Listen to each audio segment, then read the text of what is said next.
힐링 가족 여러분 안녕하세요.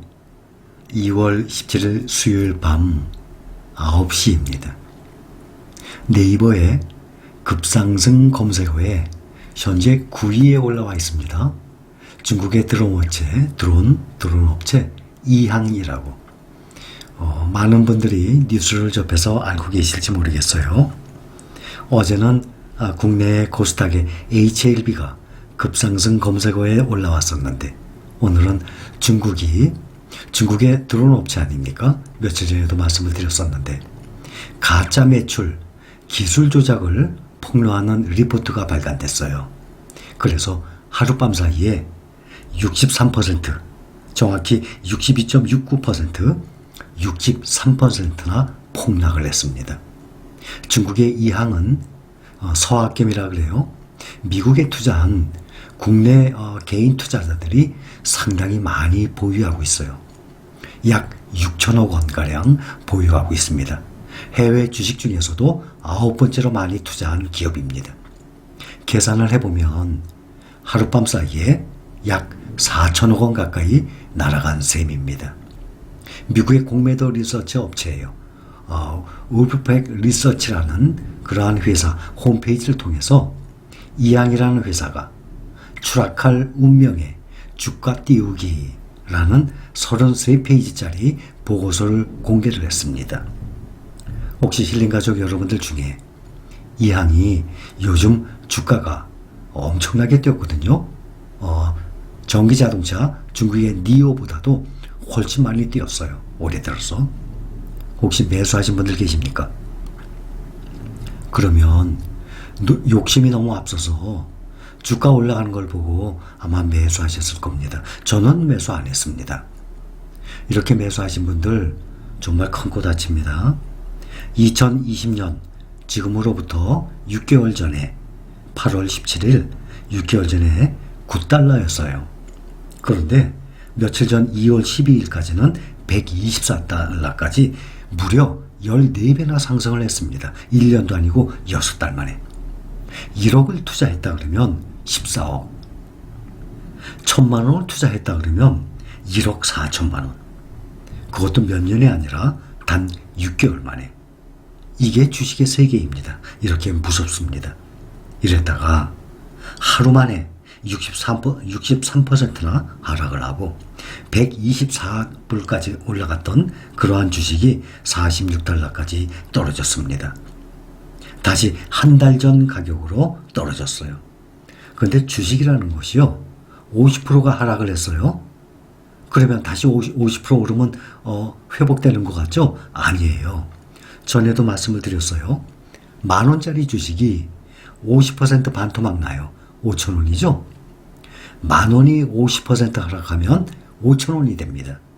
그런데 5,000원이 다시 10,000원이 되려면 그럼 다시 50% 오릅니까? 5,000원에서 50% 올리면 7,500원이 되는 거예요. 5,000원에서 100%가 올라야 다시 원상 회복이 돼요.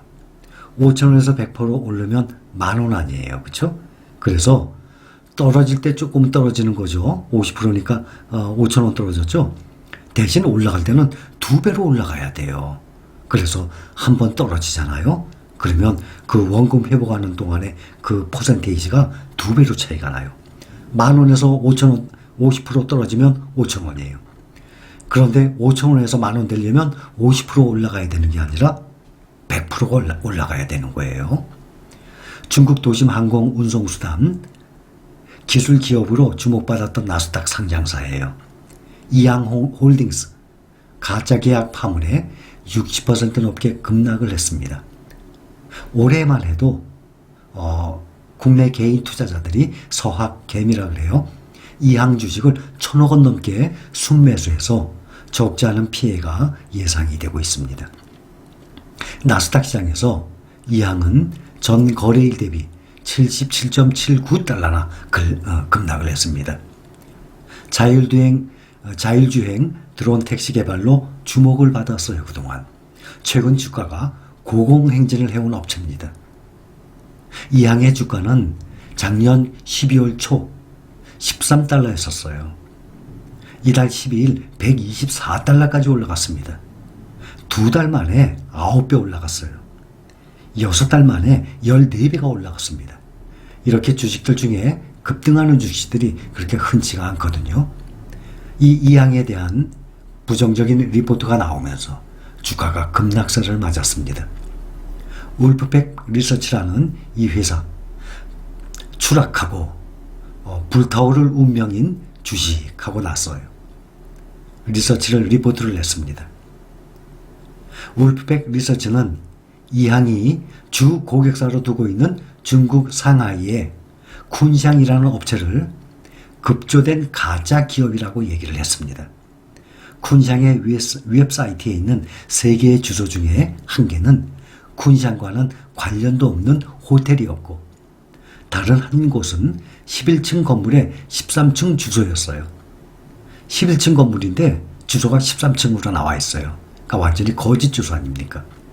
마지막 한 곳은 사무실에 단 한 명의 직원만 있었다고 말합니다. 쿤샹이라는 회사가 이항과 5천억 원에 달하는 계약을 맺었다고 전해진 기업이에요. 그런데 울프팩 리서치가 쿤샹이 계약을 맺기 불과 9일 전 설립된 가짜 회사라는 겁니다. 그러니 가짜로 만들기 위해서, 계약을 만들기 위해서 계약하기 바로 9일 전에 쿤샹이라는 이름으로 가짜 계약서를 무려 5천억 원에 달하는 계약을 맺은 거죠. 또 울프팩 리서치가 이항의 본사를 찾아가 본 결과 최소한의 보안시설도 갖추지 않았고 드론 택시 생산을 위한 기초적인 조립 라인도 없었다고 발표를 했어요. 이항은 투자 가치를 부풀리는데 더 관심이 있는 것으로 보인다고 말을 했습니다. 실제 이항은 상장 14개월 만에 50개의 보도 자료를 낸 것으로 알려져 있습니다. 이항이 드론 생산을 위한 기초적인 생산시설도 갖추지 못했어요. 문제는 이항 주식에 한국 투자자 역시 크게 투자를 했습니다. 한국예탁결제원에 거길 보면은 이항의 주식을 1,094억 원어치 순매수했어요. 미국에 투자한 종목 가운데 순매수 총합해서 14위를 기록을 했습니다.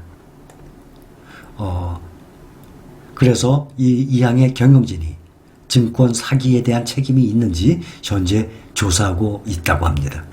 미국은 투명한 주식시장이에요. 함부로 주가 조작, 회계 조작을 했다가는 상장 폐지당합니다.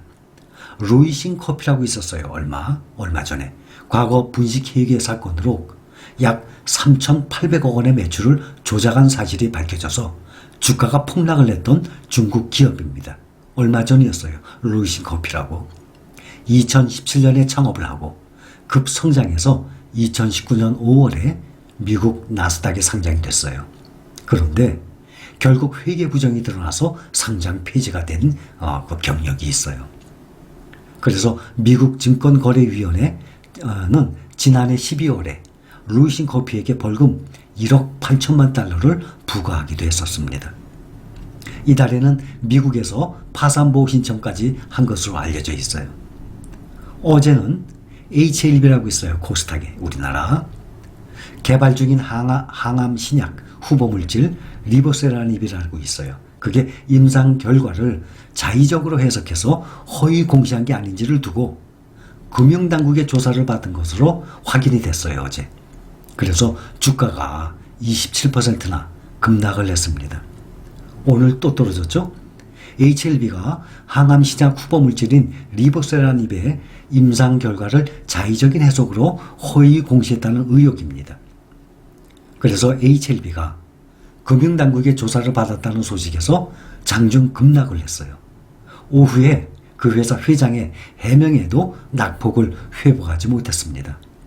그래서 27.24% 내린 66,500원에 마감을 했는데 오늘은 또 6% 하락한 62,500원에 마감을 했습니다. 주가는 장중에 하한가를 기록하기도 했었어요.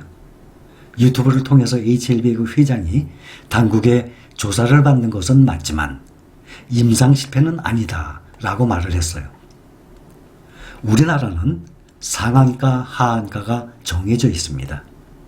그 등락의 그 폭이 너무 심하면 위험하기 때문에 하루에 30%로 제한을 해놨습니다. 그러나 미국은 그렇지 않습니다. 무한정입니다. 상하한제가 우리나라처럼 30%까지, 그날은 또 다음날 또 떨어지면 30%까지만 이렇게 한정이 돼 있어요. 오르든 내리든. 등락의 폭을 한정돼 있는데 미국은 그런 한정돼 있는 게 없어요. 무한정입니다. 그래서 이런 잘못을 하게 되면, 부정을 저지르게 되면 하루에도 이 이양처럼 63%씩 이렇게 하락을 합니다. 시간 외에 주가 보니까 다시 어제 보니까, 오늘 아침에 보니까 20%가 다시 상승을 했어요. 이 향이. 오늘 밤에 또 보면 알겠죠. 그래서 이렇게 함부로 쉽게 개별 종목에 이렇게 급등락하는 종목들은 쉽게 다가가게 되면 그만큼 위험합니다. 너무 높게 올라가면 그만큼 떨어지는 골이 깊거든요. 그러니 항상 이러한 종목들은 조심을 해야 되고, 그래서 개별 종목보다 항상 안전하게 ETF 종목을 제가 여러분들께 강조를 하는 것입니다. 여러분들은 또 젊은 분들도 계시지만 대부분이 중장년층입니다. 사람이 나이가 점점 먹어갈수록 이 투자를 과감하게 하는 것보다는 좀 더 안정적으로 해나가는 것이 좋습니다. 공격적인 투자, 그러니 고수익, 그렇죠? 고위험 아닙니까? 고수익은 고위험이 따릅니다. 앞으로도 몇십 년을 사회생활을 해야 될 상황이라면 그나마 복구할 수 있는 기간이 있잖아요. 그러나 나이를 먹을수록 고위험, 고수익보다는 안정적인 수익으로 가는 것이 낫습니다. 그래서 제가 그동안 여러분들께 말씀을 드렸던 그러한 종목들은 수익성은 상당히 좋아요. 그러나 그렇게 위험한 종목들은 아니거든요. 그래서 사람이 욕심이라는 것은 한이 없습니다. 좀 더 안정적인 상태에서 투자 생활을 하시기 바랍니다. 감사합니다.